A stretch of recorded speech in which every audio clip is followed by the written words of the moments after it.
Podcast is intended for mature audiences. The views and opinions expressed are those of the panelists and do not reflect in any way those of the podcast partners, sponsors, or affiliates. Enjoy.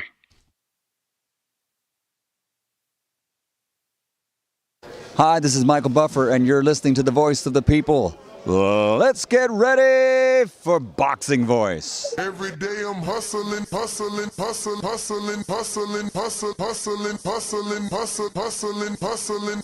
Every day I'm hustling, every day I'm hustling, every day I'm hustling, every day I'm hustling, every day I'm hustling, every day I'm BoxingVoice.com. What broke him down? Was it just the body punching? When I was hitting him with body punching, I heard him, actually he was crying in there.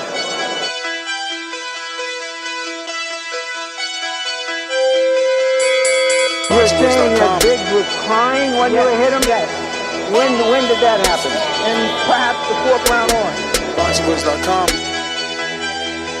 So that you knew you had him by that time? Absolutely, but I knew he was tough and taking those punches. Beyonce Productions.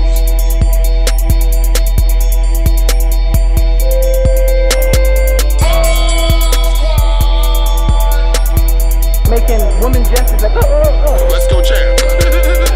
It's the champ, Shannon the cannon, with the fake champ, Vitaly Vitamin Klitschko. BoxingVoice.com. I'm gonna treat him like he's a C+ fighter. I'm gonna dominate, I'm gonna dog this fighter. I'm talking about punishment. We're gonna punish you for 12 rounds. Either the referee says you had enough, or you can say you had enough, or you can stay your ass there all night until you ain't had enough. I feel I'm the best in the sport, and to be the best, you got to beat the best. And all I did was beat opponents. I worked my way from the bottom to the top. I won a title by beating top competition and top fighters. This guy was hands title, he's a paper champion. Do you feel that you're the best super middleweight right now? 100%. Let's go, champ.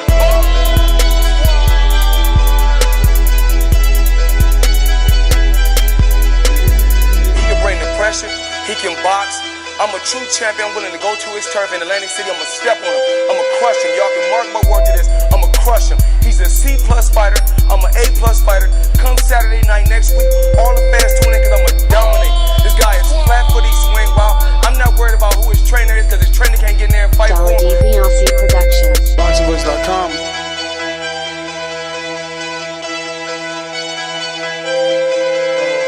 BoxingVoice.com.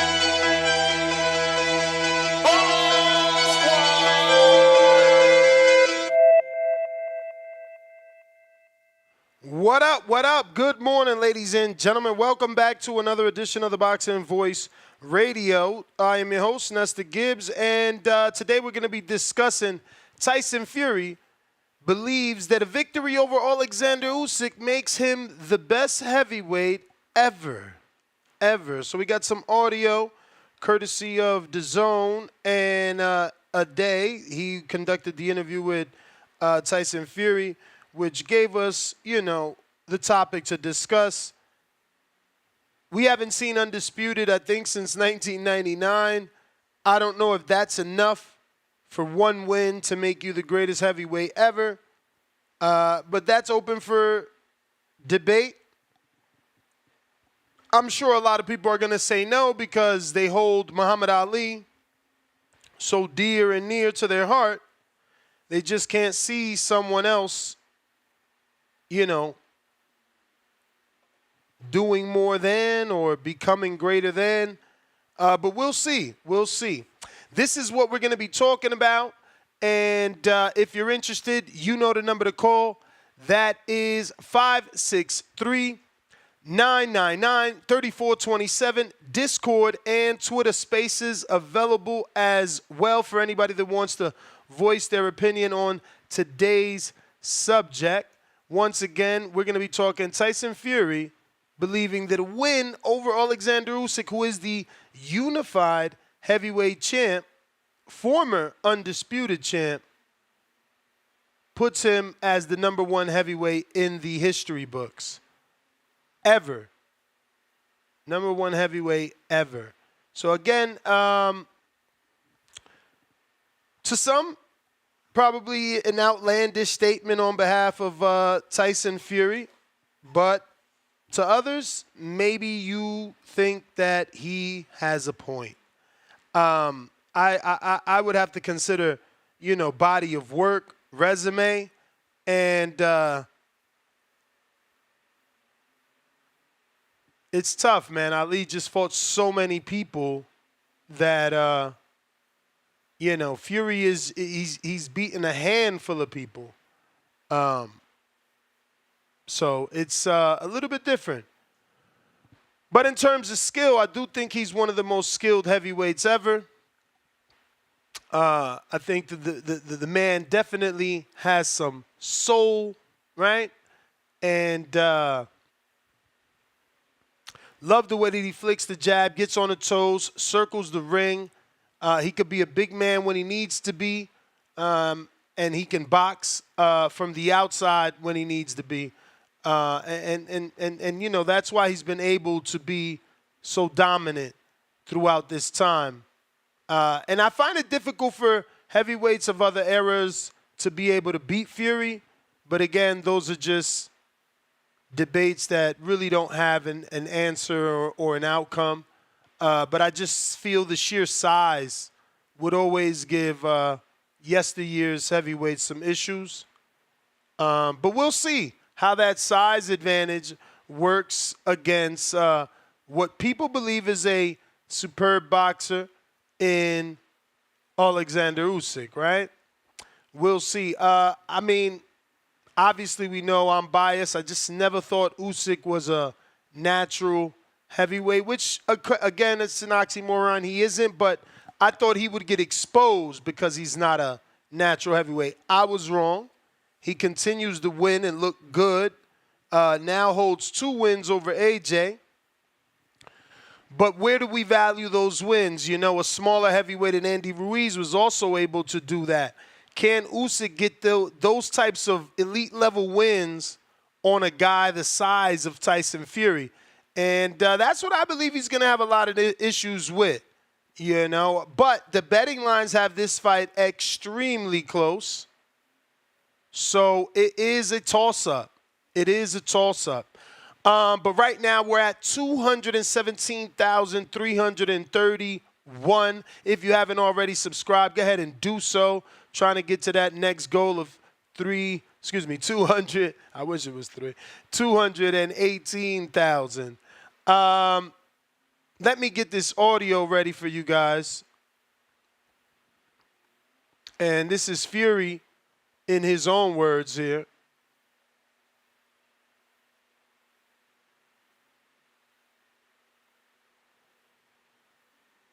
One sec. We're screen sharing right now.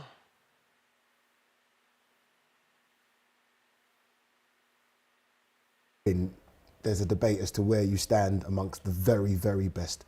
Yeah. I think this win puts me at number 1, barring none. Beating Usyk now puts me number 1 status of all time. Some big names you're jumping. For sure. Yeah. Ali, Lennox Lewis. All of them. Larry Holmes. All of them. But here's the thing. We can say that. You can say what, everyone here will have an opinion. Opinions mean it's man's opinion again, isn't it? Don't mean anything. And that's why I'm not that interested in being compared to other people. Don't like it, never have done, never will do. And that's it. I can just be what I can be. History and all that stuff don't really mean anything to me. Because you're here today, gone tomorrow, like sand out of a bottle. And when you're in the floor 6 feet under, it don't really matter, does it? No. Because you're not relevant anymore, you're dead. So I live my life for today and enjoy what win. There's a So that's the audio. He went into some, off the end shit towards the end, right? But essentially, before he said he didn't care about anyone's opinion, he did believe that a win puts him number 1, above Lennox Lewis, above Larry Holmes, above Muhammad Ali. And I'm sure this is a controversial topic for historians. But it is what it is, right? Every fighter has the right to claim greatness. I mean, Floyd did it, And he created TBE. Now that is legit a thing, right? Muhammad Ali did it, and because of him, the GOAT is born, the greatest of all time, right? So can't get mad at Fury for trying to write his own history. The issue is he needed a little catchphrase, right? Like Muhammad Ali got the GOAT, Floyd got TBE, even Clarissa got the GWOAT, You need something for people to remember you by. It's kind of like a marketing campaign or something, a slogan that's easy. But for me, I can't really say that I have Fury as the greatest of all time, even if he beats Usyk. I just felt that he would beat a lot of heavyweights from yesteryear. I don't know if that makes him the greatest, but I certainly believe he can beat a lot of those guys if he was in that time frame. But phone lines are open. I'm going out to Twitter Spaces. Looks like we got the Scholar. What's going on, Suleiman? I don't know, man, but to me, Fury is good, man, but Fury is not in the same caliber as Usyk, man. So I mean, say again. Say again. You said Fury's not on the same caliber as Usyk? No, Usyk. Okay, let me, in my opinion, because that's your opinion. I'm coming with my opinion to back up. I think Usyk, right? He's an Olympic gold medalist, right? Mm-hmm. He's a unified, undisputed cruiserweight champion. He got great wins, man. On heavyweight. Okay, let me explain. Right, the Anthony Joshua wins. He won 24 rounds with one of the best pound for pound heavyweights in modern day time, man. A 2-time heavyweight champ, and beat him decisively. The guy had to go and get another trainer and learn how to box all over again. And he's on the winning streak because of those 2 decisive wins. And then this other guy, he stunk the bed when he beat a Klitschko that been knocked out, that improved, but he got knocked out in a boring fight. He was supposed to defend the titles. They stripped him. For whatever reason, they stripped him. Okay, the reason they relicensed him was because he was trying to sue the sanctioning bodies and the people that for the UK, for the sanctioning. That's the reason they relicensed him. He came out of shape. The only reason Wilder picked him to fight him was because he looked like an easy win. Okay, so he outboxed. He got lucky. He caught Wilder. Wilder won that fight anyway, but the referee messed him up, because he knocked him out in the 12th round. Everybody knows that. But he robbed him in the fight, so he ran it back, okay? And he ran it back, and that's when everything caved in on Deontay, because the guy fought a good fight and knocked him out. But he always was in horrible shape, right? He always got dissed by people because his back conditioning, right?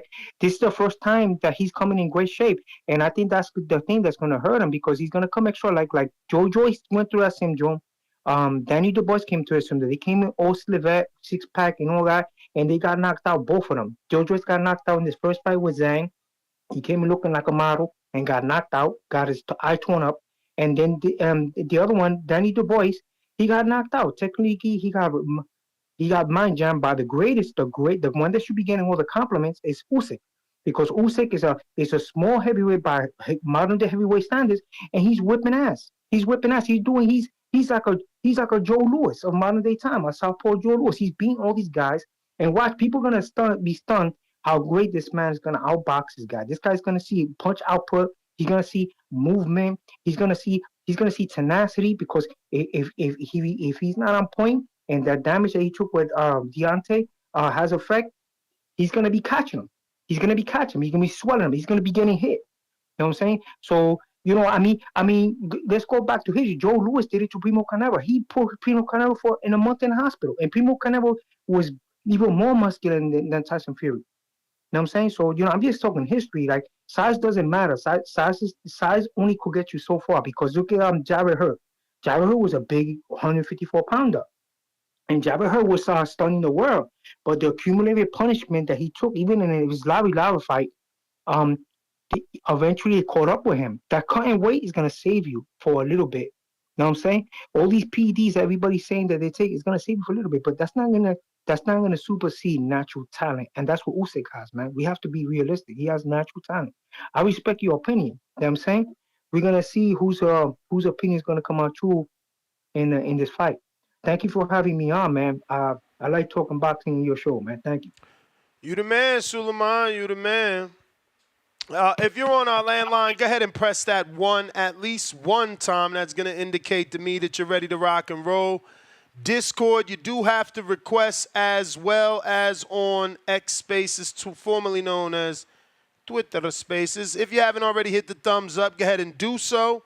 It helps with the visibility of the show. We're going out to Connecticut. Cliff, what up?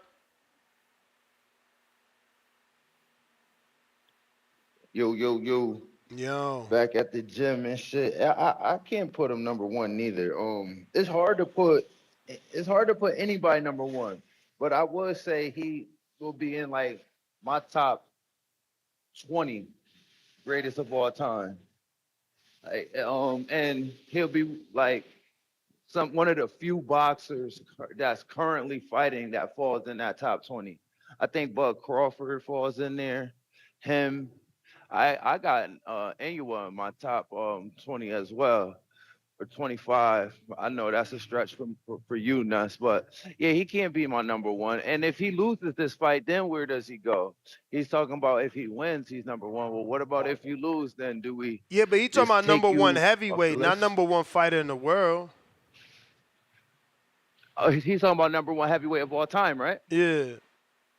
Yeah, I disagree with that. That's I don't think he wouldn't be my number one. But if a heavyweight, then we have to put him in the top 10 for sure, and you could argue the top 5. But nah, he don't get my number one. But any particular reason why not? We'd like to know. Yeah, because historically, like he don't have enough what do you call it? Like he don't have like the he don't got the storyline for me. Like it's not like storyline.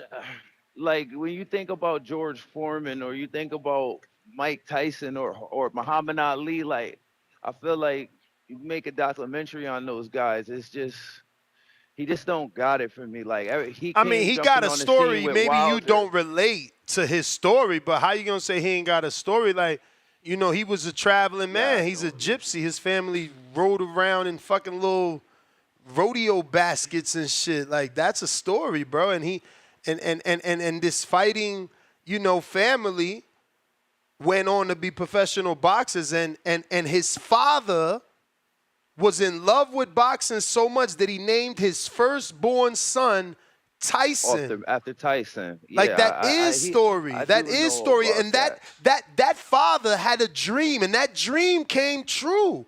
And that man not only became heavyweight champion of the world, which is already hard to do, but if he becomes undisputed, how you gonna say he ain't got a story? That is a documentary. I'm telling you, it's because he white. If he was black, he'd be the greatest heavyweight in all time. You think so? Maybe. Absolutely, bro. Motherfuckers is hurt because he beat Wilder. If this was Wilder, listen, Wilder's story.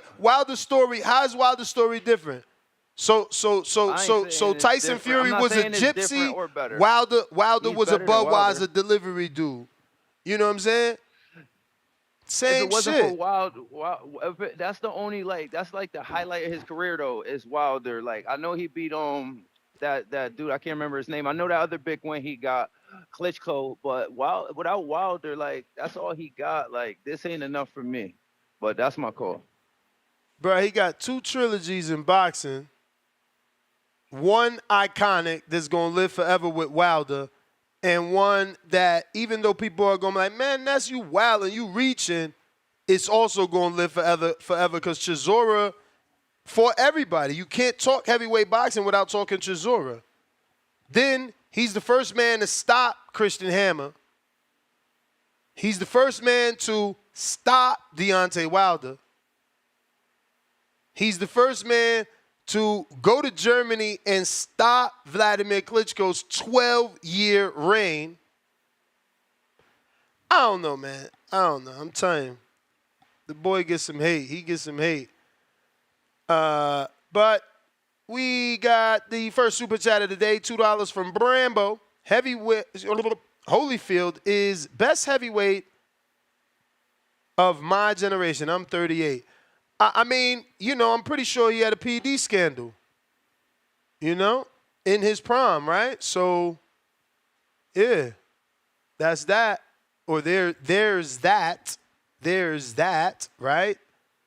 I'll Google it. I'm going to get to this call. I'm going to double check that, but I'm pretty sure he had a PD scandal.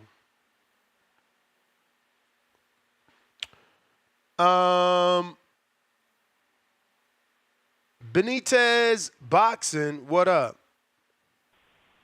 Yo, what up, Nez? Buenos dias. What's up? Buenos dias. Yo, so we talking about, kind of like best heavyweights all time type shit? Just that Tyson Fury believes if he beats Usyk, he becomes the best heavyweight of ever. Oh, yeah. Yeah, he wild. Yo, so, I mean, if he becomes undisputed, right, obviously decisive win does something for his career. I mean, it puts him up there. I don't know about the best of all time, but he's definitely up there just with the accolades. Like you said, his story, the comeback, right? He don't have no – he got the draw on his record, which is fine, but he technically hasn't been beaten, you feel me? I'm a little biased. I'm from Massachusetts and shit. I'm from Brockton. So, you know who was in Brockton? We got Rocky Marciano. I mean, the dudes back in the day, it's a different era, but I feel like those guys was way more active, and they was fighting. I mean, when you look back at the names they fought, you talking about like Joe Louis, Ezra Charles. Them dudes got names, and them dudes was fighting. I mean, he had that fight with Max Schmeling. I don't think just because I'm from Brockton don't mean I have Rocky Marciano number one, but, I mean, you're talking about Muhammad Ali, George Foreman, Tyson, Lennox Lewis, Evander Holyfield. I mean, there's a lot of competition, so it's up for debate. I mean, you could put him in the top 20 and then kind of start moving the names around and shit, but I don't think the heavyweights of today can compare much to the ones of our time back in the day. Like, I'm a little older, but, it's up for debate. It's arguable, you know what I'm saying? But I don't think it's number one, though. But undisputed 4-belt era heavyweight champ, Ring Magazine champ, fucking lineal, that's going to help his argument. But like Cliff said, man, if he lose, then what? Like, you know what I'm saying? Like, it's we got to wait till this Saturday. But, Nez, man, I want to thank you for the content, for the, you know what I'm saying, for having something to listen to in the morning, man. We all appreciate it. And blessings, man. Appreciate you, man. Appreciate you. Ain't no us without you, man. You guys don't call in. The show is over right as soon as it starts. So, based off one article, I'm going to keep Googling more, but based off one article, they claim Evander Holyfield never tested positive. The twist is this. However, these allegations date back to a suspicious coincidence when a steroid lab had a patient named Evans Fields. Evan Fields. What a coincidence that 30 years later, his son's name is Evan Holyfield. Anyway, who had purchased steroids, Evan Fields, who had purchased steroids. This patient shared the same birthday as Evander Holyfield. He also hailed from the same neighborhood as Evander Holyfield. In addition, reporters claim when they called the patient's phone number, Evander Holyfield answered. This undoubtedly made it very suspicious. As a result, the allegations against Holyfield started brewing. So, yeah, man. But back then, there wasn't testing as strict as it is now, you know what I'm saying? So, if he, I guess he never tested positive. According to this one article, I haven't Googled anymore. But, according to one, he ain't test positive, but there certainly was those allegations. CYP, what up?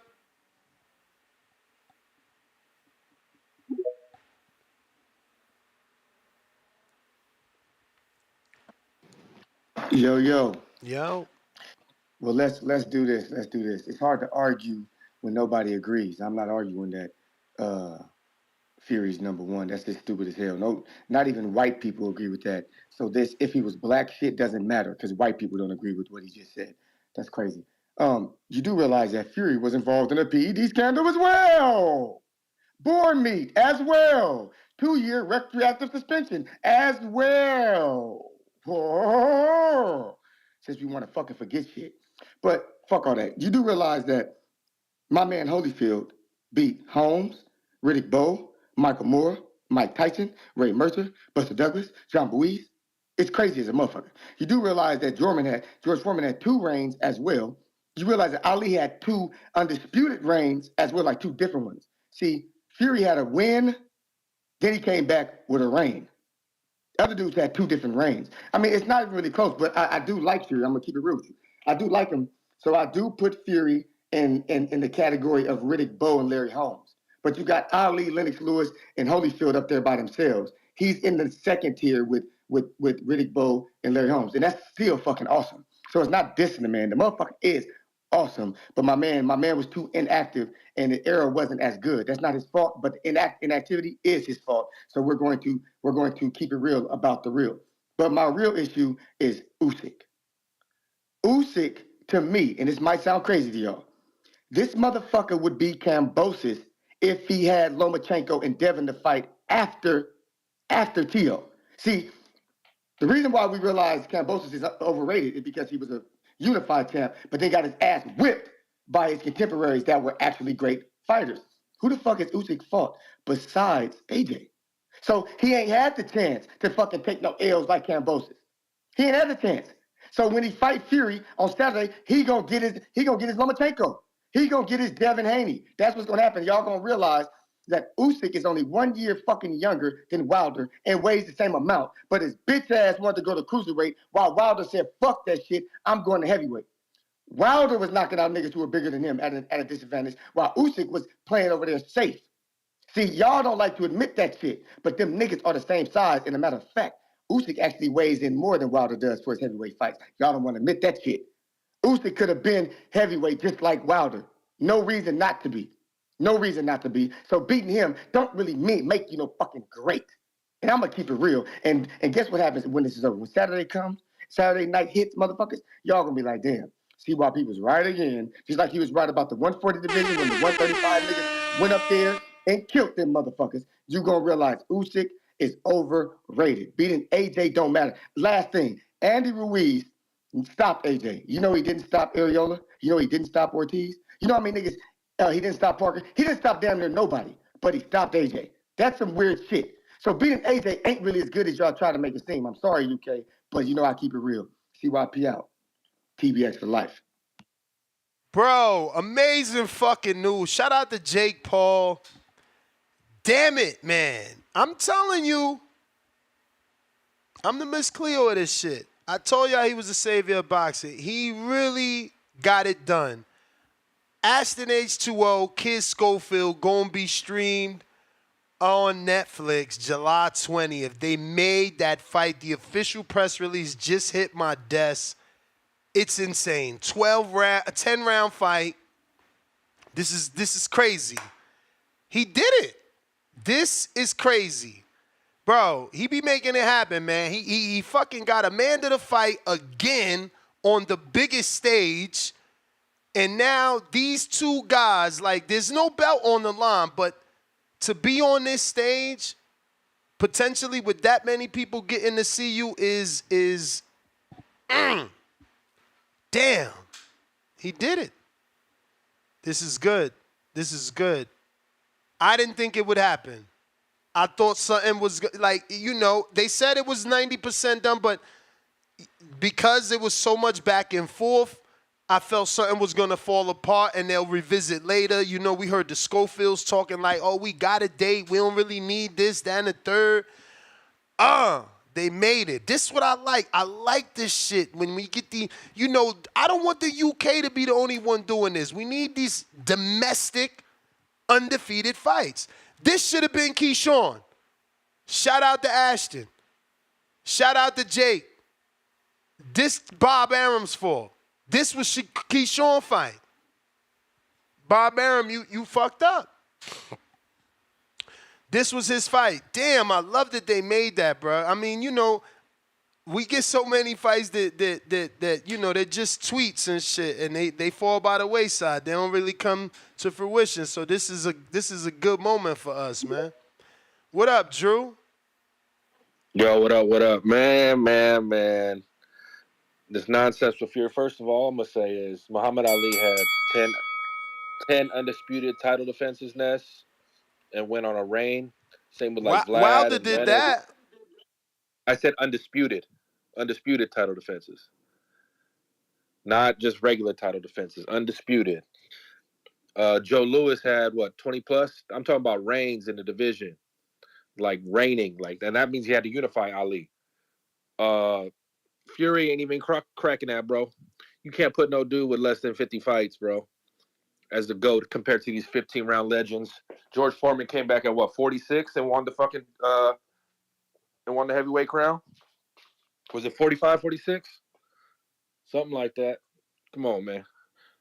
We not putting no dude that took a mental hiatus because he was ducking the Vladimir rematch and had to fucking say it was mental health. It was really the fucking nandrolone drug popping. And CYP, bro, stop it with the Usyk slander, bro. He had to grow into his size.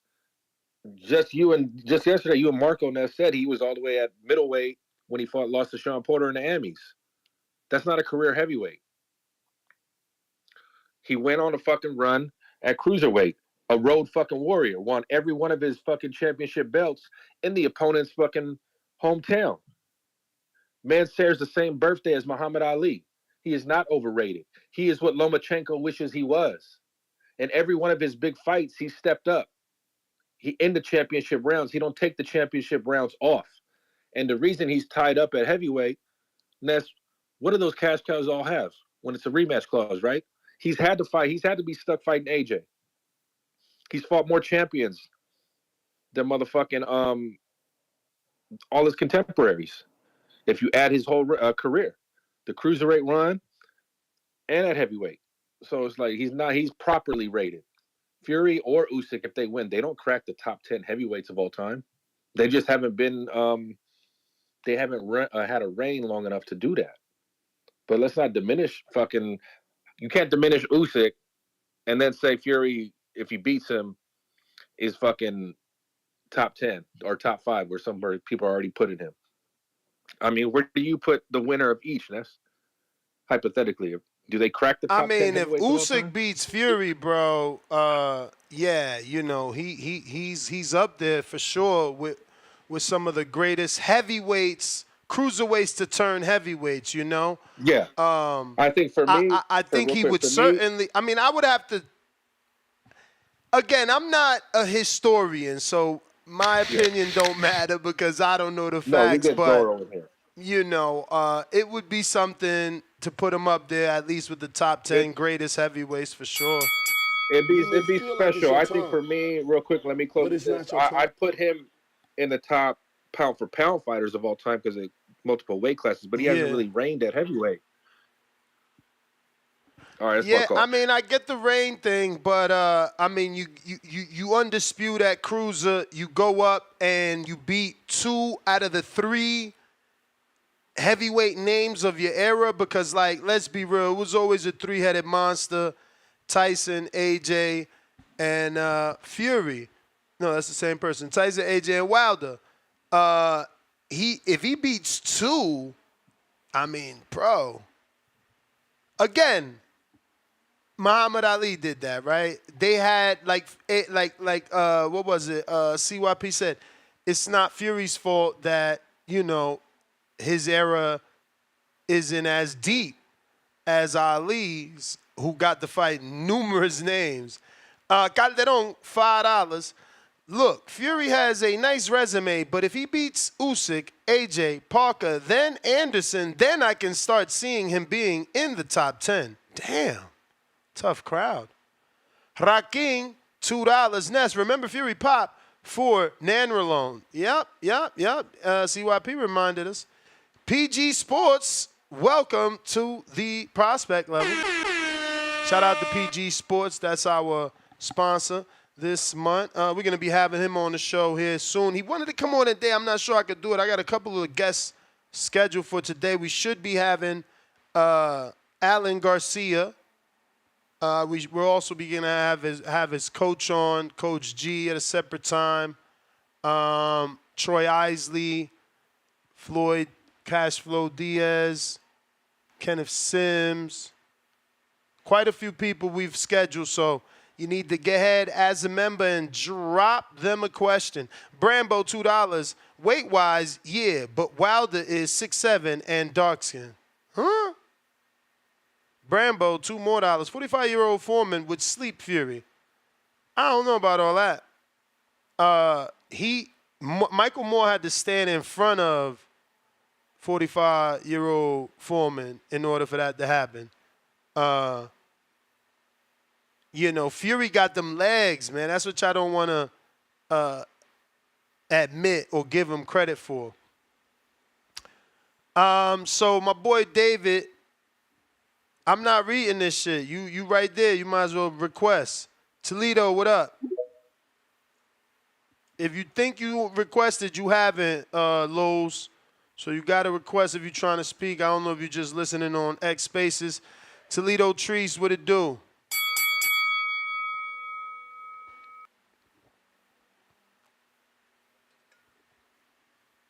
Toledo Trees.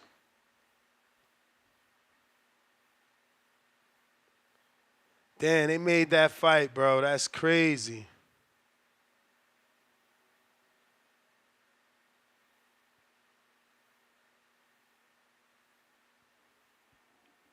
Lowe's knows boxing.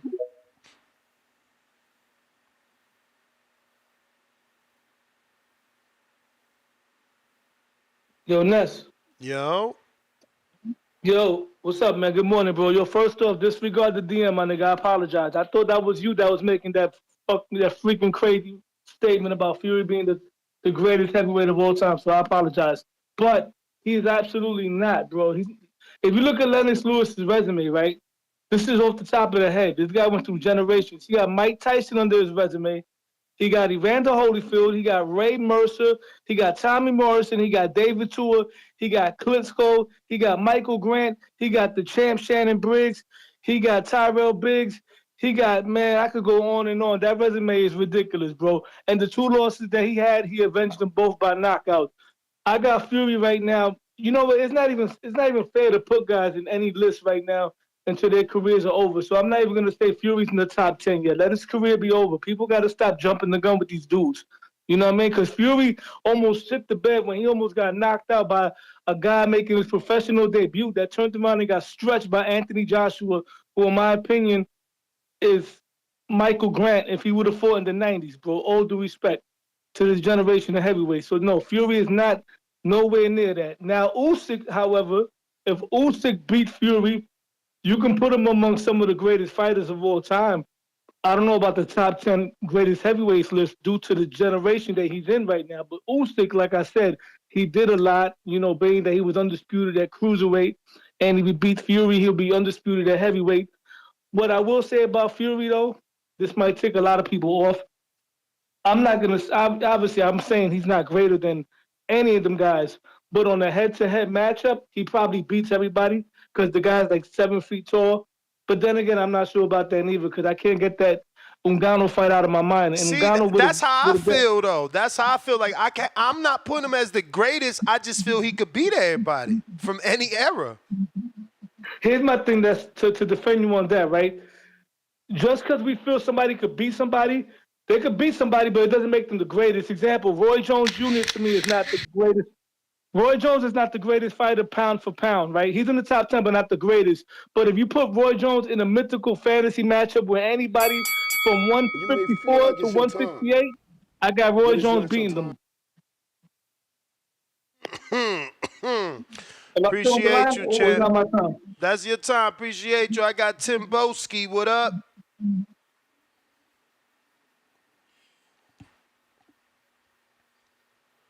Tim Boski. Yo. Yo. Ooh, ooh, ooh, ooh. Salute, man. Ness, you get me? Marco, Dan, King of Mean Essex, everybody in the TBV community. What's going on, man? South London, Peckham, you get me? EBX, English boxing experts, MIDI, Big Nick, Retribution. What's going on, man? We're here to take over and take out and take over. Like I said, them belts, they're coming back to the fucking England, whether you like it or not. Drew, Majid, or Brandon Lenz with your stinking up jab, all this crap. That clinic is closed, boy. We're taking them belts on a fucking Saturday and we're bringing them back to the ends. You hear me? Like I said, man, Tyson Fury, him saying that, he will be the best heavyweight of all time, is statistically incorrect. You know what I'm saying to you? It's very subjective, a very opinionated, heavy-based opinions. But the facts, they back the data. Sorry, back the facts. And obviously, it's just another outrageous remark from Tyson Fury.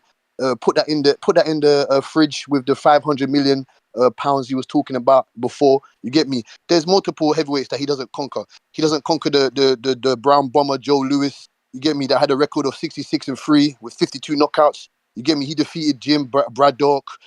25 successful title defenses. Germany's Max Schmeling. You get me? Muhammad Ali, the greatest. 56-5, 37 KOs. Then you got George Foreman. You got guys like Jack Johnson, Jack Dempsey, the Mauler. Come on, man. You got Gene Tunney. Come on, man. The Fighters Marine. Don't let me get on about all the great heavyweights. Lennox Lewis, all the rest of these guys, man. It's hard to say, really. He does have a argument. If he does beat, if he is successful, which I believe he will be on Saturday, if he is successful defeating the great Usyk, in my opinion, he has an argument to say he's top 10 because we haven't had an undisputed champion in 25 years. You understand? So come on, man. There's even Joe Frazier. There's a multitude of other guys, man. You get me? So it's hard to say. We'll see what his performances say. If he dispatches Usyk with easy doing, then like I said, he has a great argument. If he gives us one of the great bouts in heavyweight history ever, then he still has an argument. If it's something of a Klitschko where it was kind of boring, a lethargical fight, you know what I'm saying to you, kind of a snooze fest, but he still got the victory. He still knows, he still has capabilities of beating Usyk very convincingly. It's hard, but like I said, man, we got the best heavyweights, the best cruiserweights, the best light heavyweights, apart from Bivol and Bertolbiev, but that's another story. That's never here or there. But like I said, man, we're here to take over. 5-on-5, match room, everything. I'm here to support and advocate for all the European fighters, all the Asian fighters, everybody, every single fighter that you can think of. You understand what I'm saying to you? We got a great matchup. Jay Opateya against Bridis. We got the Joe Cordina IBF 130 champion against Anthony Kakased. Come on, man. I told you, I'm going to be here every day advocating for great boxing, the great sport that we all love, man. Fury and Usyk. We've been waiting for this for years. Now we're going to have a heavyweight with all the belts, all the motherfucking belts. You hear me? So come on, man. Buckle in your seatbelt and get ready for a great bout. You hear me? I'm here to talk the truth, like I always do. Like, and if you don't agree, then that's fine. But it's not your time. Treese. Toledo. Yo. What up, though? What it do? Hey, man. Chilling. But I ain't gonna hold you. If Usyk win this fight, he got to be number one pound for pound, man, to me. And then Fury kind of right though. Like one thing I was thinking about with the boxing shit, y'all kind of remind me of the NBA with the way y'all Hall of Fame set up. You feel me? Because it's not necessarily just about what you do in the professionals. Y'all factor in like if a motherfucker got a gold medal or if he got two, or if he went on the run in the Olympics and all this shit. It's the International Boxing Hall of Fame. It's not the Professional Boxing Hall of Fame. You feel me? So shit like that do matter. You feel me? My man do got a gold medal. He is an impressive Olympian. You feel me? So shit like that would factor in on Tyson Fury case with having a big win. And it would factor in on Usyk case if he beats the shit out of Fury. So it does matter. So I can see that, man. I can see Usyk going down pound for pound. I won't say, I don't know about that top 10 heavyweight and all this type of shit. And Fury, I don't know about, I don't know. Y'all, like you said, I'm not no historian. I don't really know all the history books and all that shit like that. But with my eyes, from what I'm seeing, Fury do look like he could beat anybody from any generation. But if Usyk beats him, who am I to not say that Usyk could do that too? You see what I'm saying? So it's like, yeah, the man would have a great argument. And like I say, y'all factor in y'all amateurs and the gold medals and all that type of shit when y'all do your Hall of Fame breakdowns, much like the NBA. They factor in college championships and all that type of shit.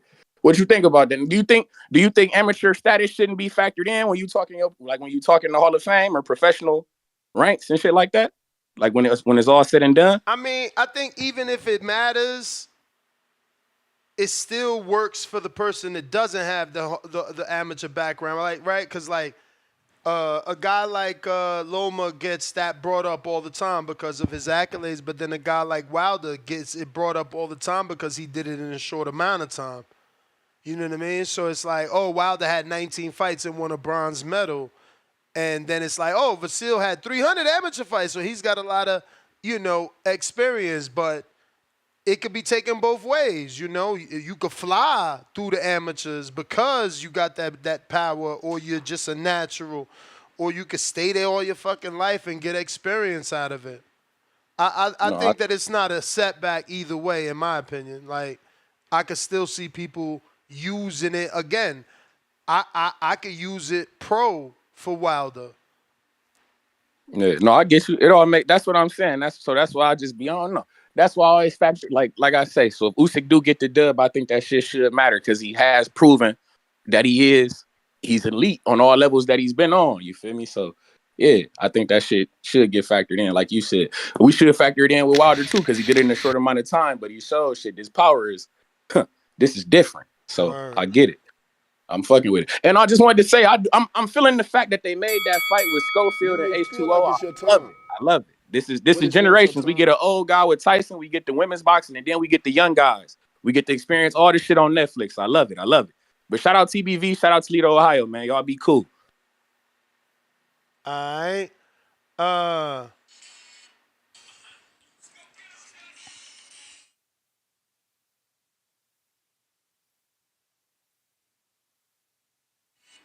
right. We got your number one fan. Is this real?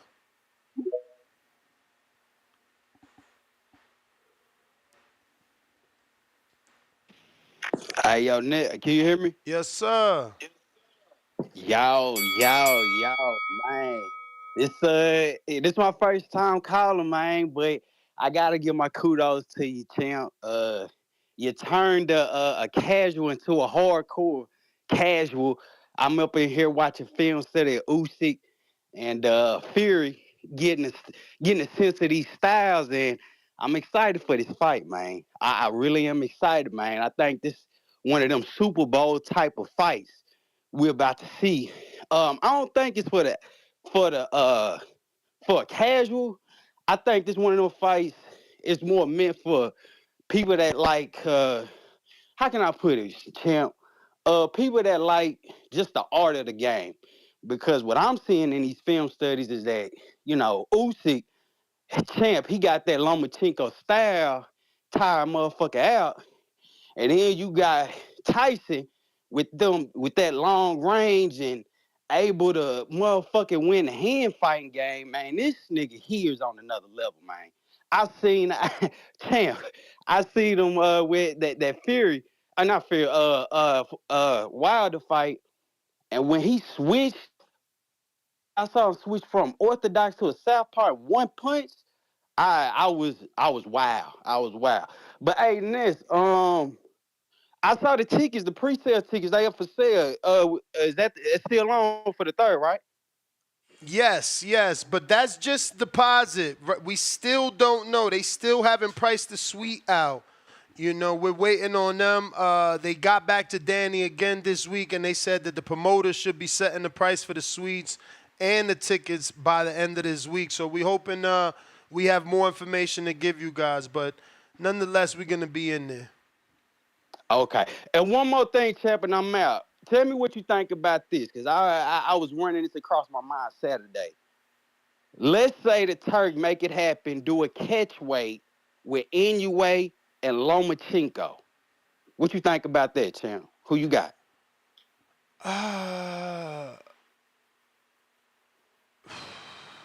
Linares put Loma down, right? Linares put Loma down. Pretty sure. Oof. I mean, if they make Loma come back down to 30, I would probably pick Inoue. He's very accurate. He doesn't waste punches. I can see him landing that right hand, you know. And again, Linares, I'm 100% sure put Loma down. Maybe Inoue don't let him get back up. At 35, I would have to pick Loma. I don't even think that Inoue's ever talked about 35. Even the fight with Tank has always been talked about at 30 or catch weight. So, yeah. Loma's old, too, so I would definitely have to pick Inoue.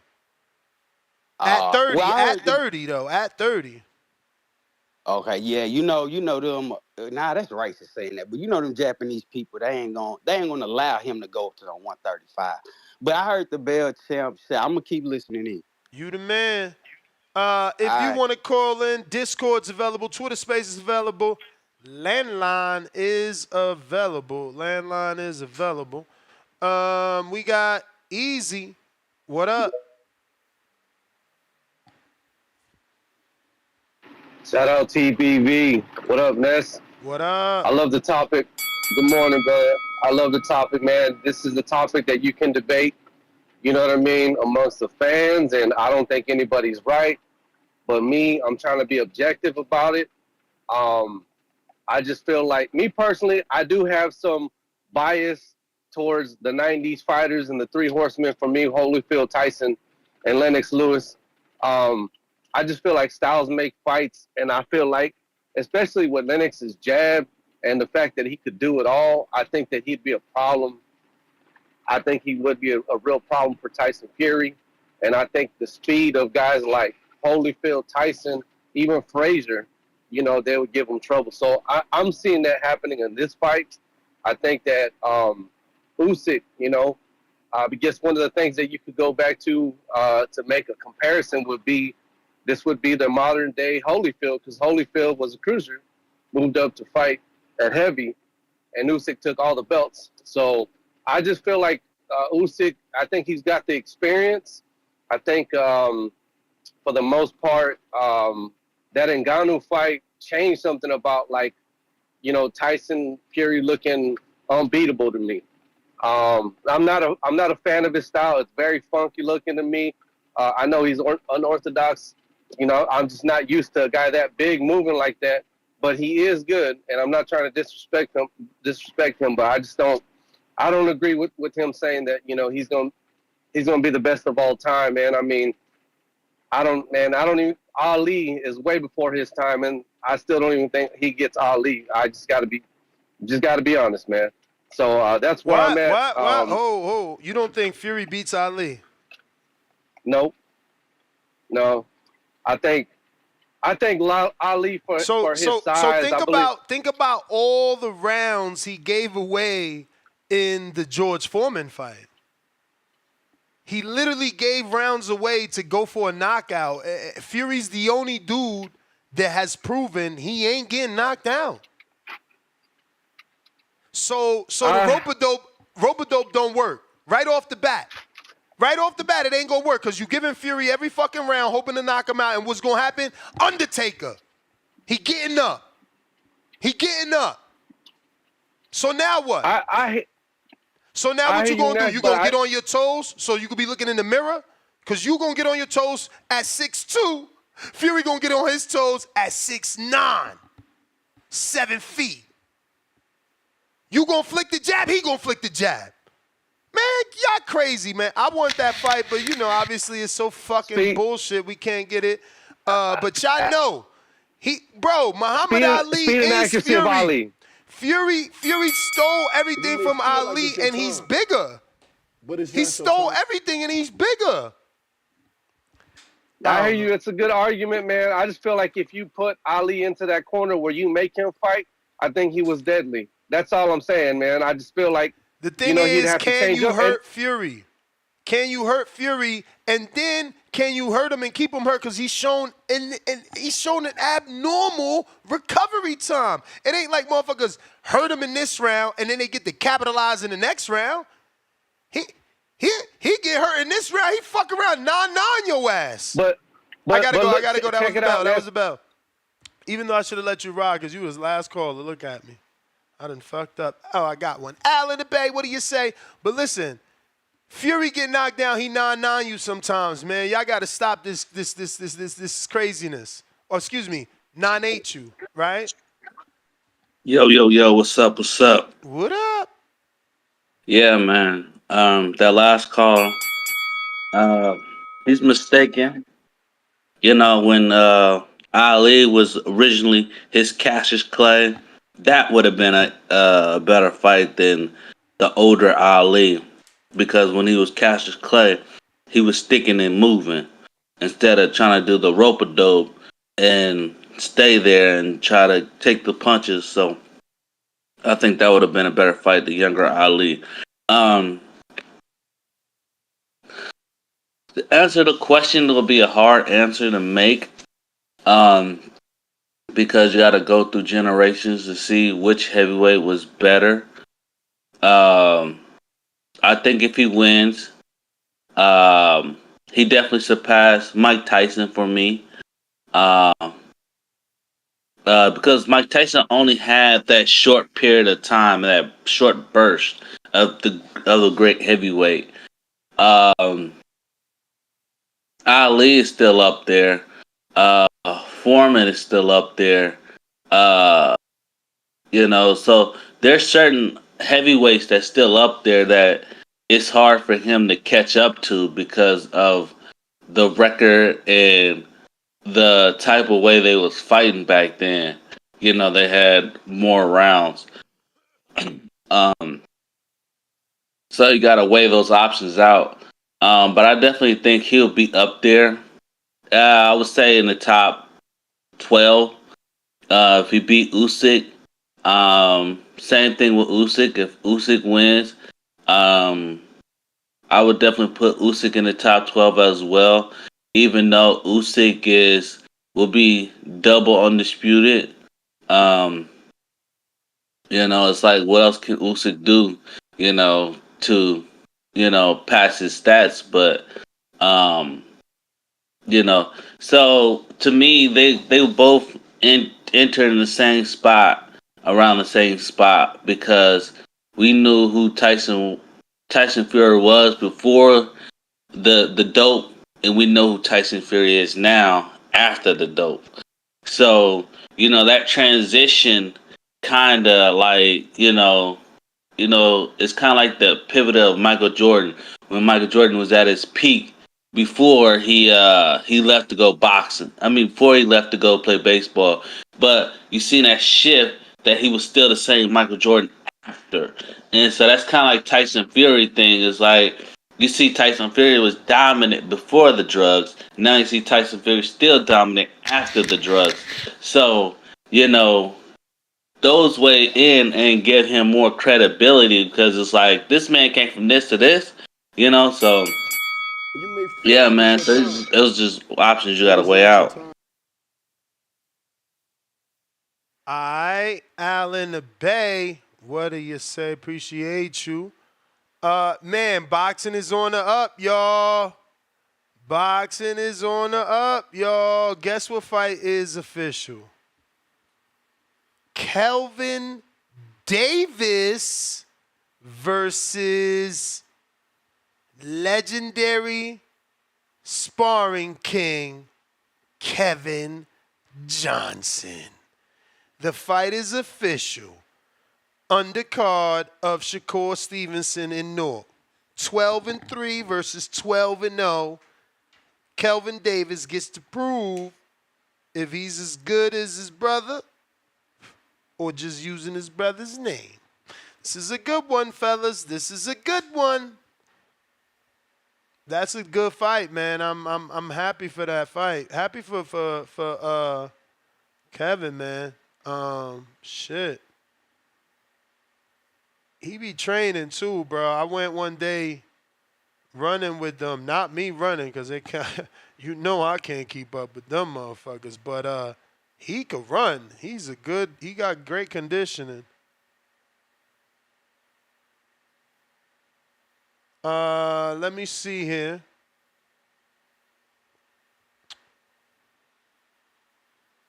Looks like CYP, I see you. Counterpunch. Actually looks like Timboski is before you. Ooh. What up?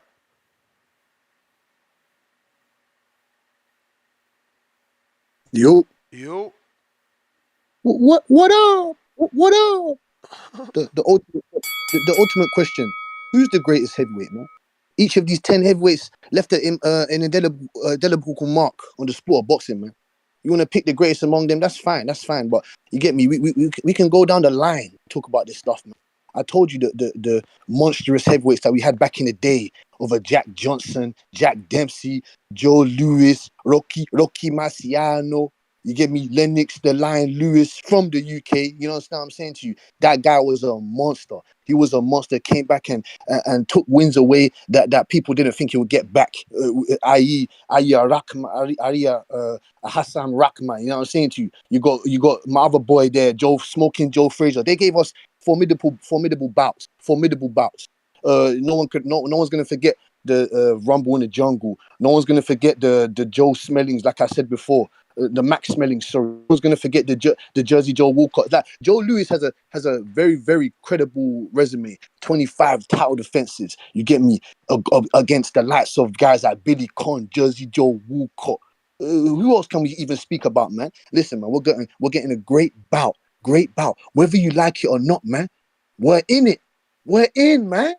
We want to take the belts back to the UK, man. Make the heavyweight division great again, even though it's great already, but we're going to make it even greater with Tyson Fury. I told you, man, we're here to stay. I told you, I want the Americans to get there. Stop sending all your guys to NFL combines and NBAs and all that other shit. Send them in the ring, man. Make America heavyweights great again, man. You get me?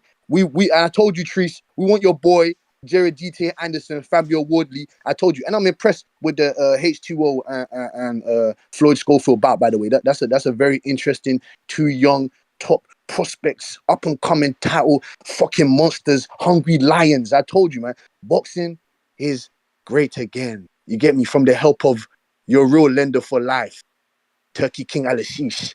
You understand? Another great bout we got there. Ajit Kabayal, Frank Sanchez. Another interesting heavyweight bout. Oh, come on, man. And Ness, man. When Tyson Fury becomes successful with capturing them belts, do you put him in the top 10, top 5 of all time? Or what? What we saying here, man? Do I put him in the top 5? I mean, yeah, top 10 I could see. But it's like already, callers like CYP and who was the other one? Lowe's. That era that he's trying to be greater than, they just fought each other. You know what I mean? Like, Joe Frazier fought George Foreman. George Foreman fought Ali. Like, you know what I mean? It's not like that. Like, it would be good for Usyk because Usyk would have beat 2 out of the 3. Yes. I appreciate it, Ness, man. I appreciate it, man. Don't let your past haunt you, man. Keep putting in the magnificent work that you're doing for the sport of boxing, man. Hey, love to everyone that loves the sport, man. Yeah. All right. CYP counter. Yo. Let's clear this up with the discoveries. Back at you again. Hey, Drew, cut the bullshit. When Usyk was middleweight in amateurs, that was when he was a teenager.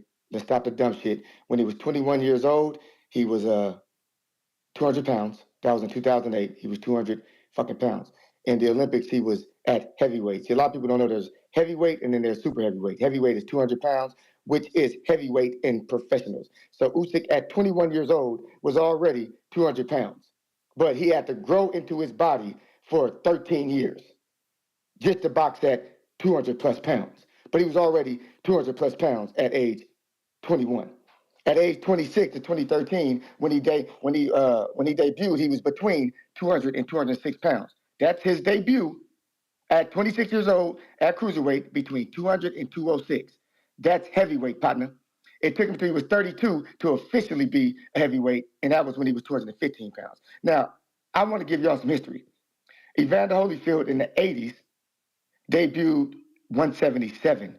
So between 177 and 185, 188, that was his cruiserweight reign in the 180s, not 200 pounds like Usyk. Then he moved up at 200 pounds, damn near even, for his heavyweight debut.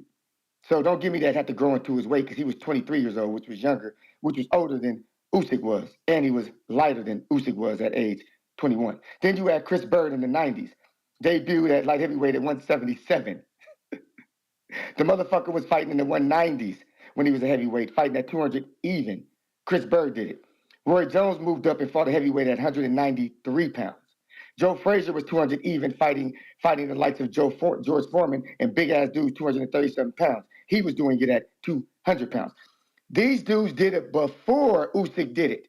So to sit here and tell me that Usyk couldn't have done exactly what his predecessors did before him, but you want to give him credit, but don't make them even greater, is crazy to me. Because these are the heavyweights that y'all trying to put Usyk above or Fury above. But hold on, if Usyk is beating Usyk means that much, why didn't Usyk do what Joe Frazier did, what Roy Jones did, what Chris Bird did, what Holyfield did? Why didn't he do it? They did it before him. You know why he didn't do it? Because he wasn't good enough. And his one big win at heavyweight does not make him as good as those other guys who started at cruiserweight as well.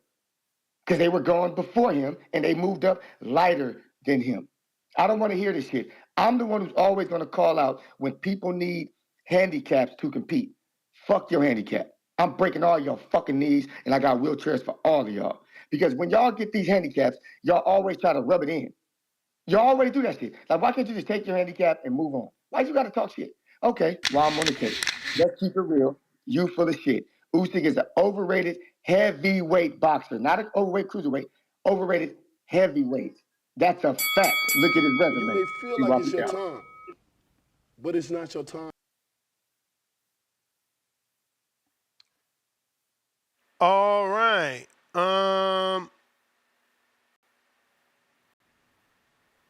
Paul, what's going on? Yo, what's up? How's it going? All good, all good. How do I pronounce that last name? Garino? Yep, All you right, got it. all right. So, I wanted to get you on to see how you get your start, man. Because I found the TikTok. It's so funny. I don't know if you heard that episode, me and my co-host talking, and I found a TikTok on you, and it said you started in Major League Baseball with a Yankee. Oh yeah, so yeah, my company's PG Sports. I started when I was 19. While I was in college, I wanted to be a sports agent, so I was like, let me create a Twitter page. And yeah, I came out with merchandise first, and I didn't even have this logo yet, and it was literally like I don't even know if some people don't even know it anymore, but it was like Paint, Paint, not like Photoshop. It was Paint, the program, and I just like made some font and put PG Sports, and then made a T-shirt. And then yeah, it was crazy. I don't really remember exactly how I got him, but it was Chuck Knobloch. He was like one of my favorite players growing up, and I got to send him the shirt, and he wore it, so it was pretty cool. And then from baseball, somehow you got an NFL player, or was that college? Yeah. Yeah. So yeah, this guy that went to my high school, Rob Jackson, he's like 7 years older than me. I just was like looking up people. I'm from Connecticut, so I was looking up people like pro athletes from Connecticut, and then I reached out to him on Facebook, got him to wear it, and then a bunch of the Washington players at the started wearing it, so that was cool. So how'd you transition into boxing management? So long story short, then all that happens, that's 2011, 12, and then I just keep on growing and growing. I work with in all different sports, and still to this day. And then I believe the first couple of fighters I was just like sending merchandise to was Chad Dawson, because he's down the street from me. Now we've been friends since. We've been working with him for a long time now. Now he's training one of the boxers I manage, Mike Kimball, who's 5-0. So yeah, it's like it's kind of weird too because like I kind of like started at the top of boxing because he was a world champion at the time. It was 2012 and 13. He wore it right away, and that was when he was world champion. So it was awesome. So you've also worked with Steven Nelson, no? Or is that Yeah, still happening? yeah, for sure. So this is the other thing. So in boxing, I do management and marketing. So some guys I just have for marketing, and then some guys I have for both management and marketing. So Steven Nelson, I work with on the marketing side and help him get sponsors and social posts and interviews and things like that. And how has it been from the managerial standpoint, being able to get your guys fights and being able to work with all the promoters for you? Yeah, definitely extremely hard. I think, as you know, if you don't have like a top promoter, it's very difficult, especially after COVID too. Things change and money change and all that stuff. Like for example, I have Cordell Booker, and since his ammo fight, he's on a 5-fight win streak. He fought 4 times in Connecticut, and that's his home state. So we kind of just been rolling with it and haven't really got any big opportunities yet, and we're still kind of waiting. And you say you find it difficult. I would think that now would be easier with, I mean, there's just so many television deals, right? Like you have Red Owl has a DAZN deal, Salida has a DAZN deal, Golden Boy, Matchroom, Marv Nation is also, going straight to app. Overtime is on their social platforms and DAZN. You have PBC with Prime. ESPN has Top Rank. I feel like there's more platforms than there ever was. Yeah, well, I mean, the zone, that's like almost everything. So, um, yeah, no, I guess it's a matter of timing. I mean, I think it will happen eventually. I have Ian Green fighting. He's signed with Don King. He's fighting on the Broner card, and that's going to be on. I guess it's going to be on Triller TV at this point. I seen that they finally came out with an official press release for the Broner and Cobbs fight. I hope that means that it's official. Yeah, the Is that press conference is tomorrow. is that how do I mean, look, for lack of better words, is it difficult dealing with Don? Because it feels like Don's fighters only fight on Don's cards. Like, is Yeah, that the way that it works? yeah, that's been the challenging thing as well. But he's staying active, and so we're just rolling with. That's why it's like catch-22. Just like I said, like I have Cordell, he's not with the promoter, and I have Ian, and he's with Don King. So it's just like a catch-22. Yeah, and Ian is at 60, right?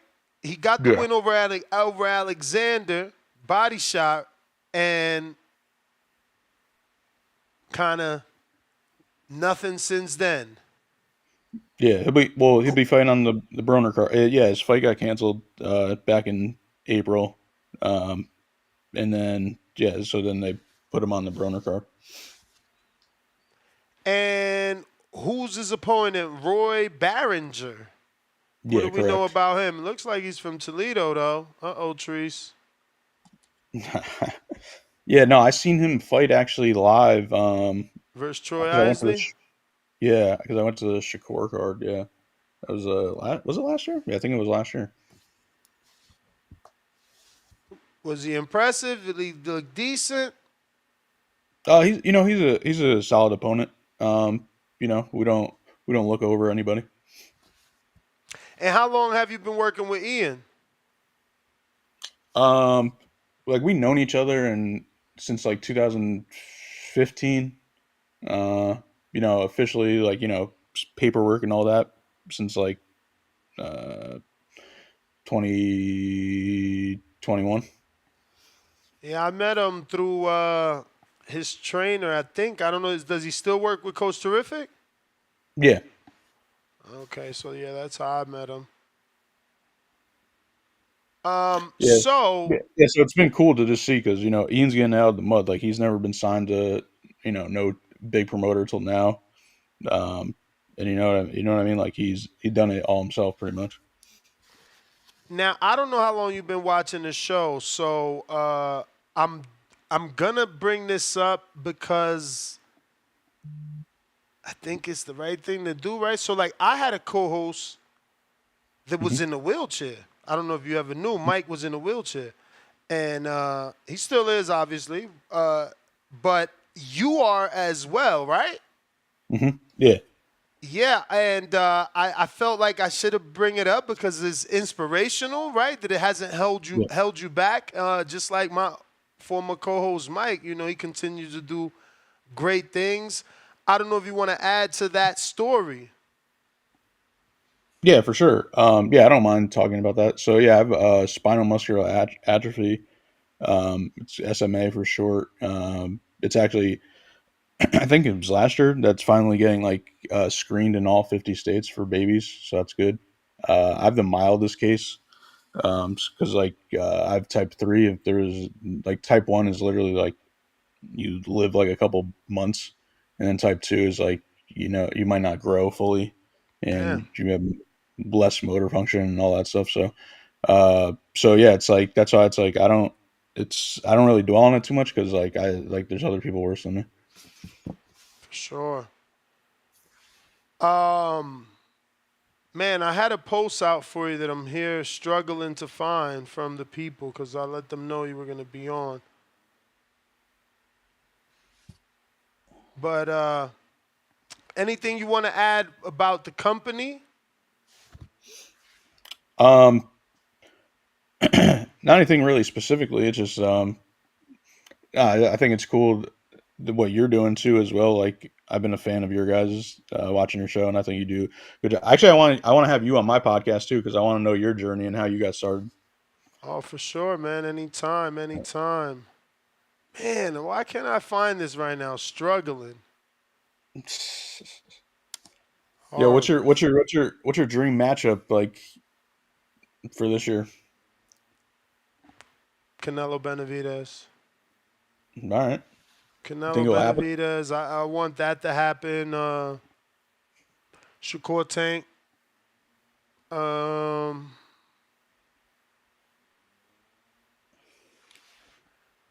I guess Crawford to Undisputed at 54. Since we're already getting like Zoo and Virgil. Fedora looks to be okay. I seen a recent post he did with his sister. He seems to be okay. He's got 2 of the belts. So yeah, I'd like to see Undisputed, whoever that's gonna be, at 54. I don't want to overlook Masvidal. I feel like he has great footwork, but just not enough experience for Crawford. And I guess at 60, I would love to see Adames and Johnny Beck, man. Those guys are like freaking arguing every day on Twitter. It's exhausting. Just let them fight. Yeah, they both got fights lined up too right now. Yeah. I seen Adames is fighting who exactly? Man, that was such a poor. First, it was the other guy, Heaney, they were gonna fight, and now, what's the rumored opponent? For Johnny Beck? No, for Adames. I think it's Terrell Gaucher. Oh yeah, I seen that. It's not bad, I guess. Looks like Erickson Lubin's gonna make out well though. Looks like he gets the IBF guy. What is it, Backroom? Yeah. That's not a bad fight for Lubin. If he could win. Yeah, Lubin deserves another shot. He made it back. Yeah, he does. I wasn't on the side of him necessarily clearly winning that Jesus Ramos fight, but I guess I'm in the minority. Even Jesus didn't feel like he won. Man, and I should have never said nothing. That made Lubin my enemy. It's so sad, this game. After that, he don't fuck with me now. just because I thought, Yeah, that's like a good question to ask you because it's like since you're in the media, and I know you're actually like a real boxing fan as well too. It's like I know if you said anything about like the guys I work, I know it's not like from your like it's not like hey, it's just that no, you're a media that guy. believe me, that's the worst part, man. Yeah, Everything you say gets taken personal yeah, or out of exactly. context, or you're hating. It's like, Yeah. It's hard. you It's know. harder and harder to work in media, especially nowadays. Yeah, man. I just keep hoping. I keep growing. You know, Howard Stern had this issue, but people were forced to sit with him because he was so big. So Yeah. that's what I keep telling myself. Just keep grinding. You'll get big enough where they're forced to sit with you. And even those that dislike you or dislike what you say have to sit with you because of the power of the platform. Yeah, yeah, for sure. So, if anybody wants to get in contact with you, because I know that Treese in Toledo certainly wanted to get in contact with you, and what are you looking for in fighters before you get bombarded in your social media? Because not a lot of fighters have proper management, but it is also hard to weed, out uh, Hmm. the good from the not so good. Yeah, for sure. I mean, I think it takes a lot of communication in general when working with athletes. Uh, when working with boxers and all, there's just different things that you have to just know. And yeah, I don't know. I just think communication and kind of listening and learning about what they want to do and what you think's best, and kind of come into agreement. Uh, yeah, you got to make a lot of sacrifices, obviously, and you just gotta like sometimes like some fighters just want to like jump into it. Some people just don't understand that you gotta even I think the biggest thing too that maybe boxers don't realize is ticket sales and them promoting themselves and actually getting like that's the hardest thing of anything. Like selling something is the hardest thing of anything, not just in sport. Like what do you think like these sponsors are getting influencers for? They want to get an ROI on it. They want to get people to buy their product. So it's like if you're getting people to come to your fights, like that's a huge accomplishment in itself. For sure. And for anybody that wants to contact you, to send you some fighter reels, they need Yeah, management. yeah, for sure. So my is just at PG Sports, or my personal is at PCG7. All right. Well, we'd look to get you back on, Paul, and set up some of those interviews. Let's get Ian on since he has that fight on the big pay-per-view card. Yeah, for sure. Um, and yeah, man, thank you once again. Yeah, no, thank you. Appreciate it. Have a good All one. right. There you have it, ladies and gentlemen. Paul Garino, boxing manager. Hit him up at PG Sports. We got Julio Guzman, $5. If Fury ends undefeated as undisputed, he has a right to lay a claim. Clarissa is 14-0 with 2 KOs and does the same. It's opinion. Who cares? Clarissa's opinion is truer to the fact, though, right? Like, there isn't any other woman that's done what she's done, regardless of how many KOs she's got. How many belts she's been able to win, and unified titles and undisputed. She can say that, and it mean more than Fury. Brambo, $2. Wilder, same weight as Usyk, but 6'7". Supermax, 1 month warning test. No, 1 month warning. Test yourself in Border Wars. Sign up now. Don't forget, if you're going to fight in Border Wars, it is a USA Boxing amateur event. You do need your USA Boxing amateur book. You need a physical to get the book. So if you're going to do it now, because sign-ups are closing June 15th. We got Super Judah, $2. Why is Fury banned from the U.S.? Mob ties? Something to do with the whole MTX shit. If that MTK. Keep it moving, $2. If Usyk wins, where do you put Porter as king? You're a jerk. He's funny. Profound Dreamer, what up?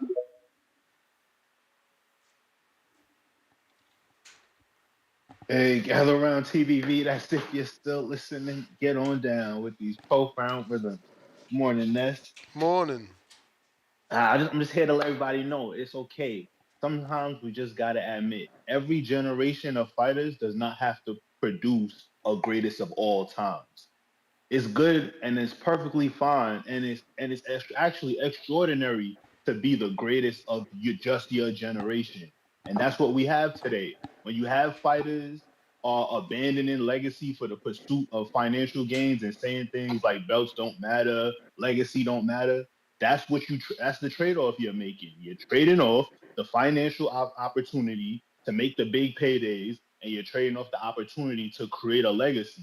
And that's what we have today. Fighters are not staying, in my opinion, fighters are not staying active enough to even be put in the same breath as the greatest of all times. So guys like Fury, Usyk, y'all fighting to be the greatest of your generation. And that's an honor within itself. That's going to get you to the Hall of Fame in itself. But to me, in my opinion, I don't see any fighters of today's generation that's good enough, that produced a resume that's good enough to be put in the greatest of all times conversation. Not even a Terrence Crawford, not a Canelo, not a Anthony Joshua, not not a Triple G. None of these guys, because they have not stayed active enough. You have to fight each other. If they're not going to fight each other, if they're not going to put their O's on the line against each other, if we're not going to see the best or the four horsemen all come together and actually make the fights happen, it's impossible for us as fans to call you the best of all times if we're not even seeing y'all compete against each other in your own generation. So that's my call, man. So I just want to speak my piece on that, man. Yeah, it's good enough to be the greatest of your generation. And that's it. That's what y'all settling for today. That's my call. I champ SDX.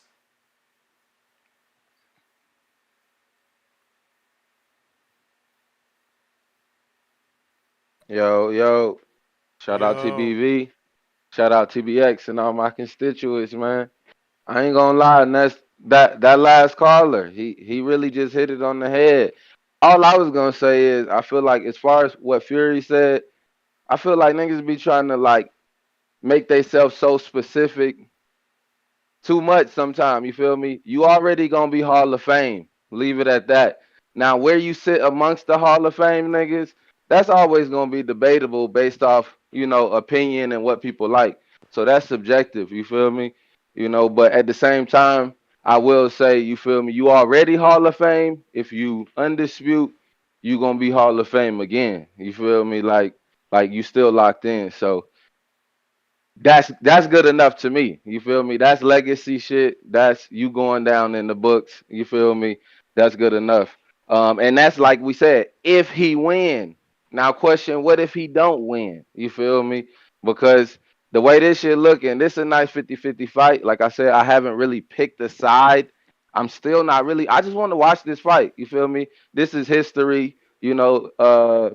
Undisputed heavyweight in the four belt era. So it's just like I just want to watch it. You feel me? I ain't putting no money on it either way because this shit. I feel like something gonna happen. Something gonna happen to keep boxing alive. And that's upsets and disappointments are good for the sport. So I just want to see who gonna be disappointed come Sunday morning when we gotta call in and eat that crow. So keep doing what you're doing, Ness. Shout out to TBV, shout out TBX and all my constituents, man. All right, champ. Let's see who is next. We got Majimbe de lo mío. What's good, Ness? Can you hear me? Yes, sir. All right. Well, I just wanted to call in and make my pick because I don't think I'm gonna have time to do it tomorrow. I'm gonna go with Usyk. I think you guys are a lot of people are missing the fact that that cut has not had enough time to heal. I think he'll be able to open it up and doctors might have to decide to stop the fight. I think that's going to be one of the main reasons he'll end up winning. Outside of the fact that I do think he's just plain and simply the better boxer. I think Fury's coming in to box, not to maul. Him losing all that weight kind of tells the story there. I don't know, man. I mean, I also don't like the fact that smaller guys have given Fury his toughest fights. Even you technically you can even say that Wilder's a small guy, and he gave him a tough fight. So did Wallin. And I just think overall Usyk's just better than all those guys. I don't see how he can truly come in and knock Usyk out when AJ couldn't even do that. And technically, yes, you're right. Fury does have a better jab, but I just think the ring IQ is definitely going to come into play, and where it will give Usyk the opportunity he's going to be looking for, jumping in, jumping out, jumping in, jumping out. He's kind of like a cobra where he just lulls his opponents to sleep. But yeah, man, that's pretty much it. I mean, it's also a shame that this is not getting more publicity here in the U.S. It goes to show you that the U.S. boxing fan is truly the worst boxing fan in the world. This to me, in my opinion, is the biggest fight in all of boxing. It's bigger than Canelo Benavidez, bigger than Tank Shakur. It should be the fight that we are praising and that we are happy about actually getting an opportunity to see. These don't come around too often. But that's my call, brother. Have a great one. All right, champ. Up next, Therese Toledo. Yo. Yo. What up, though? What up, though? Damn, that's crazy. That was ironic. I didn't know that your man from that PG Sports, I didn't know his guy was fighting one of the guys from the city. That's very ironic. But that Roy Behringer, he crafty, man. I like cuz I know who he promoted by one of the coaches around here from New Generation Boxing Gym and shit. Coach Ron and shit. So shout out to him, man. That should be a good fight. I'm gonna tune in to that. I'm gonna tune in for sure. But I hope you get the Ian Green on the show, and I hope you can find a way to get my man's Roy Behringer on the show. That'd be cool. I might send you his info or something, but we can get him on the show. But with this do you feel like this Usyk and Fury fight? I feel like it had more juice in February. I feel like maybe that's what's like why people not so high on it either. Like it lost momentum because it got rescheduled. Like, do you think that's a thing, or am I tripping about that? I feel like we was more excited about it in February. I mean, sometimes that happens, bro. When you're supposed to get something, they get an injury, it gets pushed back. You lose interest. But it's fight week. I'm sure it's gonna pick up. Like, I don't know if y'all watched everything from the arrivals, man. They've been doing a great job. I'm gonna show something. There's a funny little clip that Usyk made. But they've been doing a great job with these arrivals, treating it like a big fight for sure. For sure. Yeah, man. And one thing I want to say, I didn't peep that Sergey Kovalev was on this motherfucking card. I didn't see that he was fighting. Yeah, he fighting my boy. I told y'all, Rob Safar, man. Y'all be sleeping. I seen him on Pro Box before. I seen your man Rob Safar. Y'all be sleeping, man. Hey, man. Hey, I'm gonna check that out though. I don't know. We gonna see what your man looking like. But yeah, that's a nice little treat for the people. Body on Kovalev. Hey, man, I fuck with Kovalev, man. Damn, that's another guy you might need to get on the show, Mr. Safar. I like to hear something from him. They don't be doing shit. Them the type of people like they want to do before they talk. Okay, say less. Well, shit. Well, like you say, you want him on for the victory lap. But what I will say is, Joe Cordina, motherfucker, we got our eyes on you though on this card, defending that IBF strap. Like I told you, you know what the fuck going on. My guy Albert Bell, you feel me? Here in the city, nigga, we got an eye on you, my boy. At that 130, you motherfuckers gonna have to quit scurrying from us, man. Oscar Valdez, heal up. We number one. We on your ass like a diaper rash, my boy. It's our time. And we need you. Archie Sharp, you get the fuck out the way. But if you need some smoke, we here for it too, so we can be definitive. Number one contender for that belt. I'm tired of these games. Oh, Shocky, get your mans out the way. Conceição, so we can knock your shit loose too. Yeah. We ain't forgot Lamont Roach. I see you on Pro Box. Get your shit together. We gonna get you together. Hopefully overtime come back and so we can get a show in DC. And we can knock your shit loose as well. You feel me? We coming for this shit. Undisputed at 130, man. Albert Bell, future world heavyweight champion of the world, man. This shit is serious. Hey, Deontay Wilder, win your fight. Jared Anderson, he on your ass too, man. This the passing of the torch around here, man. But hey, hey, what do you think about if Jared Anderson, if we can find a way to get our hands on a motherfucking on Herkovich or like an Anthony Joshua or something, how many fights would you say that we away from possibly getting to one of these heavyweight belts from maybe a Usyk or something if he win this fight? If you beat a Herkovich? If we beat a Herk, I see that he in line, but I don't know. I mean, you should. If you beat Herkovich, you should be next for a title shot because Undisputed about to be now, and then after that, these sanctioning bodies ain't gonna be trying to hear that. That Mahmoud Char motherfucker get a shot at the strap since he got that WBA regular shit. I'm curious about that. I mean, that's all politics, man. Yeah, you accurate. See, because if that's the case, then we want that belt because I feel like we can make that work and wiggle our way into an undisputed championship bout. But shout out TBV, shout out Toledo, Ohio, man. Y'all know what the fuck going on, man. Y'all be cool. All right. Looks like we got keep it moving $2. Okay, hashtag it out of 5. You got to interview Porter if Usyk wins. Laugh out loud. Capiche emoji. And on that note, early day, no more callers. Next GTO, Instagram and Twitter. It's crazy. I was supposed to interview Alan Garcia at 12 o'clock. That ain't gonna happen. This show didn't even last till 12. Peace.